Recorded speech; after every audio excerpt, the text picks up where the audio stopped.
How's everybody doing? My name's Mike from Roots Canine Training. Today we're going to talk a little bit about how I got Aurora here. how I got Aurora to gain some weight. So she's had a weight issue her whole life, as far as I know, with being underweight. Her ribs were just showing when I got her. You could just see her ribs, and the owner was doing everything they could do to get her to gain weight. The vets had told her to give her 6 cups of food a day, so 3 in the morning, 3 in the afternoon, which for me, that just from what I was seeing, it just looked like too much. Even though she's eating it all, it's not about how much she eats. That's just it's a resource. Dogs don't know when they're going to be fed again, so they're going to eat as much as they can in one sitting, whatever's there, because that is just a primal instinct. So you have to control how much you give them. So before I talk any further about that, let me just go ahead and show her. And if you can see that her ribs aren't visible, so she's gaining some fat around her ribs. Hey there, girl. Sit. Sit. No, sit.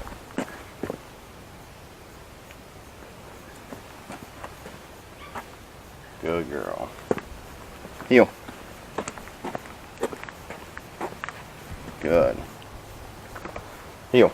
Alright, let me tell you, I put her in the sun so everybody could see that. You can't see her ribs. You can't easily see them, at least, when before you could see them at any angle. Go ahead, girl. Go ahead, lay down. You could see them at good girl. Look at her. Alright. So, how did I get her to gain weight? Okay, so so the vet had her eating 6 cups a day. I went ahead and reduced it to 4 cups a day, and I'll tell you why. The reason I did that, there's a couple reasons. Number one, that's a lot of food. The dog could have trouble digesting it. She was doing okay with it, but she was having to go to the bathroom a whole lot, and they really shouldn't be pooping more than about twice a day. So the other reason why I reduced her food is because she excited pees. So she goes, when you clip the leash on her, she'll go in the crate. So the reason we fed less food, the way that impacts that is because dry food, so if you're feeding raw food, this wouldn't be an issue. And I feed my dog raw food. I don't recommend any kind of food to my clients. I feel raw food is appropriate, but it's not really my area to recommend that stuff. Right now I'm just focusing on training dogs. But the dry food, all the kibble, if you throw some water on that and leave it sit out, you'll see that it expands. Now, so what's happening is it can expand in the dog's stomach, or it does expand in the dog's stomach, and can I assume also expand in their intestine and push on their bladder. So giving the dog that much food was actually making it harder for her to hold her urine inside. So giving her less food helped her out to hold her pee. It helped me out to be able to get her out in time for her to go to the bathroom outside. So the extra food could actually have been contributing to her having trouble holding her urine, because she has so much food constantly expanding and putting pressure on her bladder. So she gained weight with less food, and the vets, they didn't know what to do. She's been asking, how do you fix that? And the dog they haven't found a remedy yet. She was very underweight, and she's been tested. She didn't have any parasites or anything like that. So not only did I reduce the food and she gained weight, she also is exercising with me. She's also riding on a bike, or she's running next to me on heel while I'm on the bike. And she does probably, almost a whole mile, probably about 3/4 of a mile, Yeah, she probably does a good mile on that at least every other day. So she's exercising more, eating less, and gaining weight. Now the other way we got her to gain weight is through discipline. So you can't let your dog free roam around the house. Now the reason I think she was so underweight is because it's calories in versus calories out, right?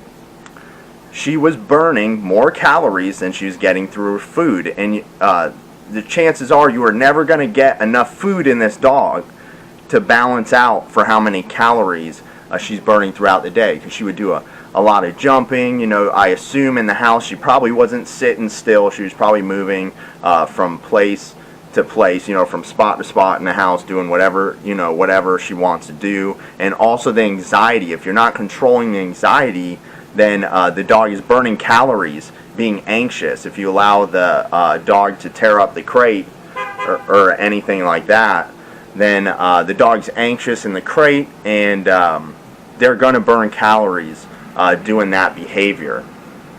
So we got her to gain weight by using a crate. So when she's in the crate, she's being managed. She's in one spot, and we didn't allow her. We corrected her for trying to tear up the crate, barking in the crate, any nonsense in the crate. We corrected. So her only choice is to just lay down, kind of like she's doing right now. Good girl, good girl. Kind of like she's doing right now. She's just hanging out. Now 2 weeks ago, if I was sitting out here with her, she would have been kind of bouncing around, not knowing what to do. Now she knows when I come sit over here, we're hanging out. So she just lays down, and in the house, when she's not in the crate, she's on place, and she's tethered to the wall. And even if she's not tethered, she's still not allowed to leave place. She gets corrected for leaving place. So that is how we got her to gain weight. Is we first reduced her, also fixed the excited peeing. We reduced the food. And just because I just feel like that was just too much food for her. I knew the issue was behavioral. It wasn't her being underweight is just a symptom of her issue of not being able to gain weight. If you see what I'm saying, that was just a symptom. And to me, the vets were wanting to fix the symptom, or even the owner was looking to fix the symptom. The actual problem was that, not that she's underweight, but that she's constantly moving or anxious, and she's burning so many calories. So the real issue is, how do we get her to not burn so many calories? Well, we have to fix her behavior. So we reduced the food, we exercised her, which helped get some energy out. Like, hey, you want to be excited? Here's a time where you get to expend some energy. So we gave her an outlet for that. And then we provided discipline 24 hours a day, 7 days a week. We made sure that she was doing what she's supposed to do, not freaking out in the cage, not barking when I leave the room, with my dog, because those things burn calories. And that was one of the things she would do, is just bark and bark when the owner would leave with the other dog. To go outside or something like that, or just to go in another room, the dog would sit there and bark. So they're expending calories. So when we fixed all those things, it really helped her out. And like I said, it also affected the excited peeing, that's a huge problem. When a dog is doing that, it's unsanitary for everybody, and it can be very frustrating. So it's a huge problem. So reducing the food, I feel like, had an impact on her being able to hold her urine, especially like in the morning. It was a big difference.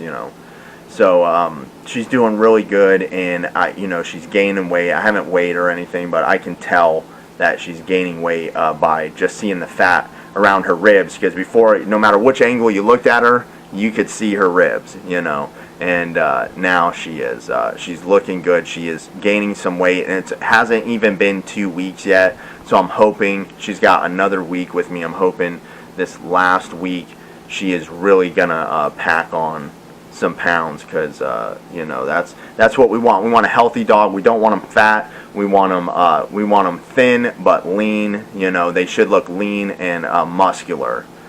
So if you're having, you know, problems with your dog, one of the things with excited peeing that I did not mention that you want to do is if they're constantly peeing, you just can't get a handle on it, you need to make sure they don't have a urinary tract infection. That can be the culprit. So that's one of the first things that you want to check. So